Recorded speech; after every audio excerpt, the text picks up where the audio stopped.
Capital different issue. Jaganmohan Reddy గారు ఈ ప్రాంతానికి ఎలాంటి వ్యతిరేకం కాకపోగా అభిమానిస్తాడు, ఒక సహజమైన దీనిగానే దీంట్లో పార్ట్ అవుతున్నాడు అనడానికి వేరే సాక్ష్యం అక్కర్లా. 19 ఎన్నికలకు ముందే ఇక్కడ ఇప్పుడు మనం నిలబడిన దాంతో సహా స్థలం కొని భూమి కొని ఇక్కడ అప్పుడే ఇల్లు కట్టాడు. పార్టీ ఆఫీస్ కోసం ఇప్పుడు మనం నిలబడిన ప్లేస్ కూడా తీసుకొని పార్టీ ఆఫీసులో పూర్తి చేశాడు. 19 ఎన్నికలకు ముందు అప్పుడు ఆయన సీఎం గాల. ఈ యాక్సెప్టెడ్ మనస్ఫూర్తిగా ఎస్ ఇది చంద్రబాబు నాయుడు గారు ఎక్కడైతే అన్నారో క్యాపిటల్ ఓకే, మనం అక్కడే ఉండాలా. నువ్వున్నావా?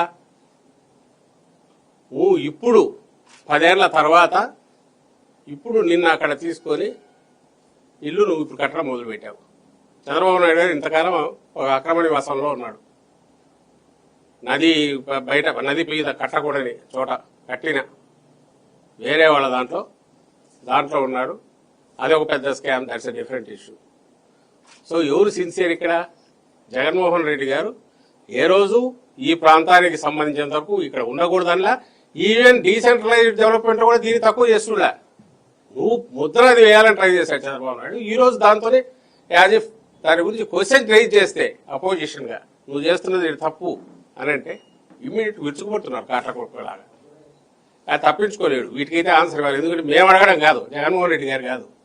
ఈయన ఇంతకుముందు చంద్రబాబు నాయుడు గారిని అభిమానించేవాళ్ళు లేదా ఆయనతో తిరిగిన వాళ్ళు, ఆయనకు సంబంధించిన దగ్గరగా ఉండేవాళ్ళు, ఇక్కడి మేధావులు ఇక్కడి వాళ్ళే క్వశ్చన్ చేస్తున్నారు. అయ్యా ఏం చేస్తానో, ఎక్కడ ముంచుతానో, ఎక్కడికి తీసుకెళ్తానో ఇది. ఎందుకంటే ఇప్పుడు నోబడీ కెన్ ఇగ్నోర్ ఇట్. ఓ పక్క ఏమో లక్షల కోట్ల అప్పులు తెచ్చేస్తున్నాడు, అవన్నీ డ్రైన్ అవుట్ అవుతున్నాయి. తిరిగి ఎక్కడికి పోతున్నాయని తెలుసు. 2-3 కంపెనీలే, షాపూర్జీ పల్లంది, ఎల్ఎన్టీ, ఎన్సీసీ అనుకుంటా. ఇందులో మేజర్ పార్ట్ షాపూర్జీ పల్లంది, ఎల్ఎన్టీ.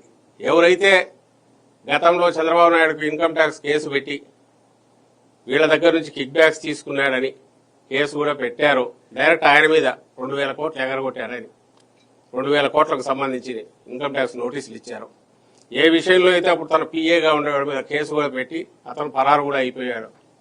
మళ్ళీ ఇప్పుడు వచ్చాడు. ఇప్పుడు వచ్చి రెగ్యులరైజ్ కూడా చేయించుకున్నాడు. That's different issue. రాజమర్యాదలు తీసుకొచ్చారు, రెగ్యులరైజ్ చేశారు. సర్వీసు సస్పెండ్ అయినది కరెక్ట్. గవర్నమెంట్ మారినాక ఇతను వచ్చాడు. ప్లస్ పాతవన్నీ కూడా పే చేసినట్టున్నారు, ఆ సర్వీస్ కూడా కౌంట్ చేసినట్టున్నారు. ఇంత అరోగెన్స్తో బ్రేజన్ గా ఓపెన్ గా తాను ఆ కంపెనీలకు మళ్ళీ కట్టబెడుతున్నాడు.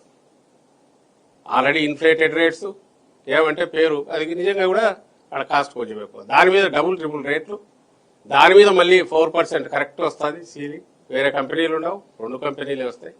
ఇందులో ఏది స్కామ్ కాదు. చెరువుల్లో భూములు సైట్లు ఇచ్చింది స్కామ్ కాదా? బయటికి ఆధారాలతో సహా వచ్చింది. మన పాపం గుండె ఆగి చనిపోయిన రైతు అదే క్వశ్చన్ రైజ్ చేసింది. ఓపెన్ పబ్లిక్ దీంట్లో నారాయణ ఆన్సర్ లేదు. అశోక్ దాని గురించి క్వశ్చన్ చేయడు. మొత్తం ఇంత స్కామ్గా ఉన్న దీన్ని క్వశ్చన్ చేయకపోతే ఎట్లా? ఇంక అంతకంటే రాష్ట్రానికి ద్రోహం చేయడం వేరే ఉండదు. ఎవరైనా సరే న్యూట్రల్ వాళ్లే కాదు, ఇంకొకరు కాదు, రాష్ట్ర ప్రయోజనాలు ఆశించే వాళ్ళైనా లేదా ప్రజల సొమ్ము వృధా కాకూడదు అనుకునే వాళ్ళు ఖచ్చితంగా నిలదీయాల్సిన అంశము. అదే విషయం జగన్మోహన్ రెడ్డి గారు చేశారు. జగన్మోహన్ రెడ్డి గారు అమరావతి ప్రాంతానికి వ్యతిరేకం కాదు స్పష్టంగా చెప్తున్నారు. కానీ ఇంతకుముందు విజయవాడ, గుంటూరు మధ్యలో రాజధాని పెట్టడం కూడా ప్రభుత్వం పెట్టారు. ఇప్పుడు నిర్మాణమవుతున్నటువంటి రాజధాని విషయం అక్కడే కంటిన్యూ చేయమంటారా లేదంటే ఇక్కడ పెట్టమంటారా? మేము ఏది అనట్లా. జగన్మోహన్ రెడ్డి గారు అంటున్నది ఒకటే. ఇది ఎక్కడి నుంచి మొదలైంది?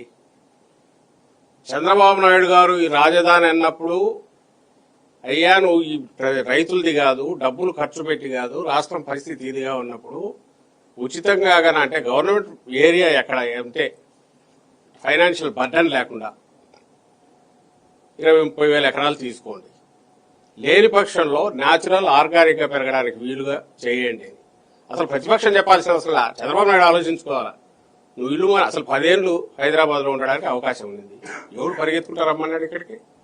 10 years లో న్యాచురల్ గ్రోత్ ఉండేదిగా. హైదరాబాద్ లోనే ఉండి డెవలప్ అవుతూ నార్మల్ డెవలప్మెంట్ జరిగితే instead of wasting thousands of crores or ఇప్పుడు లక్షల కోట్ల దీనిల బదులు ఎక్కడ కరెక్ట్ ఇది గ్రోత్ ఎక్కడ జరుగుతుందో దాని ప్రకారం న్యాచురల్ దీనికి వచ్చిండొచ్చు. 10 ఏళ్ళు హైదరాబాద్ చేసినట్టుగా నువ్వు చేసిన తప్పుడు పనికి ఆ ఓటుకు కోట్లుగా అడ్డంగా దొరికి ఇప్పుడున్న ముఖ్యమంత్రి రేవంత్ రెడ్డి క్యాష్ బ్యాక్ తీసుకెళ్లి ఆ రోజు అక్కడ ఇస్తూ దొరికిపోతే వాళ్ళు కేసు పెడితే రాత్రి సర్దుకొని వచ్చి ఇక్కడికి వచ్చేసి అంతే హడావుడిగా మూడు చోట్ల అటు ఇటుని ఆఖరికి తెచ్చి నోమాన్స్ ల్యాండ్ లాగా ఎవరు లేని చోట ఇక్కడ పోయి దించారు.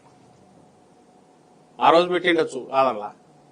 అప్పుడు జగన్మోహన్ రెడ్డి గారు రాగానే అప్పుడున్న పరిస్థితిలో అక్కడికి సంబంధించినంత వరకు ఆల్టర్నేటివ్ రీజనల్ డెవలప్మెంట్ లో గ్రోత్ డ్రైవర్ గా వైజాగ్ పనిచేస్తుంది కాబట్టి సీట్ ఆఫ్ ది గవర్నమెంట్ అంటే హెడ్ ఆఫ్ ది గవర్నమెంట్ అందరు అక్కడ ఉంటే మోర్ ఫోకస్డ్ గా ఇది అవుతుంది. ఫాస్ట్ గా మిగిలిన డీటైల్ నగరంగా పెరుగుతుంది. ఇంటర్నేషనల్ గా కూడా గ్లోబల్ సిటీగా డెవలప్ కావడానికి వైజాగ్ ఉన్న దీనివల్ల అనేది ప్లాన్ చేసి నువ్వు కూడా అదే చేస్తున్నావు. ఈరోజు నువ్వు పేరు అమరావతిని ఇంత చెప్పి అమరావతి దగ్గర నీ డ్రైన్ అవుట్ కావడానికి ప్రజల సొమ్ము ఖర్చు పెడుతున్నావు తప్ప లేదా అసలు ఏదో ల్యాబొరేటరీలో ఉండాల్సిన క్వాంటమ్ థియరీలు ఇట్లాంటి చెప్తున్నావు తప్ప రియల్ ఇదంతా కూడా మళ్ళీ వైజాగ్లోనే చేస్తున్నావుగా. జగన్మోహన్ రెడ్డి గారు చెప్పింది అదే. ఎక్కడైతే ఈ రియల్ ఇది ఉందో అక్కడ మోర్ ఫోకస్ మన సీట్ ఆఫ్ ది గవర్నమెంట్ అక్కడే ఉంటే ఫాస్ట్ గా డెవలప్మెంట్ అవుతుంది, ఎక్కువ రావడానికి అవకాశం ఉంటుంది. ఇది ఎలాగో డెవలప్మెంట్ జరగాల్సిన పద్ధతిలో జరుగుతుంది. ఆ ఫ్లోలో వస్తున్నది ఈ రోజు మళ్ళీ చెప్తున్నది. ఈ క్వశ్చన్స్ అన్ని ఖచ్చితంగా వస్తాయి. ఈయన ఈ 2-3 ఏళ్లలో ఇంకా ఎన్ని వేల కోట్లు డ్రైన్ అవుట్ చేస్తాడో తెలియదు. చేసి ఏం కొడుతున్నాడు? నేను ఇంతకుముందు చెప్పినట్టు 50 లక్షల ఎస్ఎఫ్టీకి పూర్తి చేస్తాడు అనుకున్నాం. 50 లక్షల ఎస్ఎఫ్టీలో సెక్రటేరియట్ ఏం చేస్తుందని ఇక 6 లక్షల ఎస్ఎఫ్టీలో సరిపోయింది. ఇది హెచ్ఓడీస్ కలిపితే 10 లక్షలకు మించి అవసరం లేదు. మిగిలిన 40 లక్షల ఎస్ఎఫ్టీ ఏం చేస్తావు? ప్రజల సొమ్ము అక్కడ రోడ్లు అవన్నీ నువ్వు కనెక్టివిటీ బేసిక్ రైతులు చేయాల్సింది నువ్వు వచ్చే ఎట్లా ఒక పక్క ఇది పెంచుతూ పోతున్నావు. ఈ బరువు అట్లే ఉంటుంది, సగం ఇదే అవుతుంది. వచ్చినాక మళ్ళీ అది రియాలిటీ. ఇప్పుడు already temporary assembly, temporary high court, temporary secretariat ఉన్నాయి, అవి అక్కడే ఉన్నాయి. ఇవన్నీ ఉన్న నేపథ్యంలో మరింత బర్డన్ పెరగకుండా ఎట్లా చేయాలని చూడాలి. ఒకటి ఆ ప్రాసెస్ లో అనిపించింది గుంటూరు విజయవాడ ఇది ఉంది కదా, ఇది డెవలప్ చేస్తే ఎలాగో నువ్వు చేసింది ఇప్పుడు నువ్వు ఆ రోజు మొదలు పెట్టింది అది ఆగేది కాదు. ఎందుకంటే రోడ్లు మొదలైనవి. ఇప్పుడు ఈ బైపాస్ ఆల్రెడీ వచ్చింది, రాజా దగ్గర నుంచి వెస్ట్రన్ బైపాస్ వచ్చింది అండ్ కనెక్టివిటీ కంప్లీట్ ఎయిర్పోర్ట్కి వచ్చింది. సో డెవలప్మెంట్ అనేది జరుగుతూ పోతుంది. లైక్ హైదరాబాద్ లాగా మాస్టర్ ప్లాన్ ఇచ్చేస్తే మెయిన్ రోడ్డు ఇవి బిల్డ్ చేస్తే ట్రంక్ రోడ్స్ స్లోగా డెవలప్మెంట్ అవుతుంది. రైతులు వాళ్ళు డెవలప్ అవుతారు. హైదరాబాద్లో డెవలప్ కావట 20 ఏళ్ళు, ఇక్కడ కూడా ఎగ్జాక్ట్లీ ఇంకా ఎక్కువ టైం పడుతుంది. ఎందుకంటే